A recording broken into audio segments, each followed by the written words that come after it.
गांव बरेठीपुर में रामलाल नामक एक किसान रहता था। गांव में उसका एक छोटा सा घर था। परिवार में उसके पत्नी सीता और एक बेटा मोहन।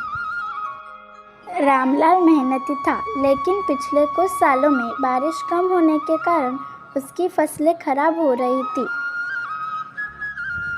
कर्ज बढ़ता जा रहा था और गांव के जमींदार से उसे बार बार ताना सुनना पड़ता।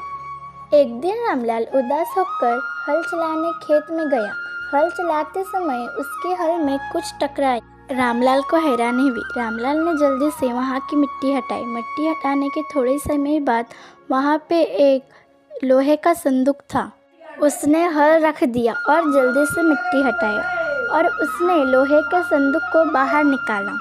जब उसने संदूक खोला तो उसकी आंखें चमक उठी। संदूक में पुराने सोने चांदी की गहने और कुछ सिक्के से संदूक पूरा भरा पड़ा था। रामलाल कुछ देर तक सोचता रहा। एक और कष्ट था, भूख थी और दूसरी ओर ईमान था। उसने मन में ही मन ठान लिया, यह मेरा नहीं है।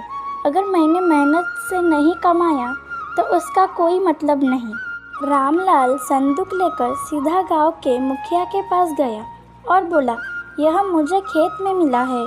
शायद किसी का पुराना खजाना है। आप तय करें कि इसका क्या करना है। गांव में तहलका मच गया। कुछ लोगों ने कहा रामलाल महान है, कुछ लोगों ने कहा रामलाल पागल है, कुछ लोगों ने कहा रामलाल ईमानदार है। लेकिन मुखिया ने तहकीकात करवाई। पता चला कि यह खजाना एक बूढ़े किसान का था, जो बंटवारे के समय अपने खेत में छुपा गया था और फिर कभी लौट न सका। मुखिया ने पंचायत बिठाई और निर्णय लिया कि यह धन गांव के भलाई में लगेगा। स्कूल, कुआं और सड़क बनवाई जाएगी। रामलाल को उसकी ईमानदारी के लिए सम्मानित किया गया और गांव वालों ने मिलकर उसका सारा कर्ज चुका दिया। कुछ महीने के बाद उसका खेत हरा भरा हो गया।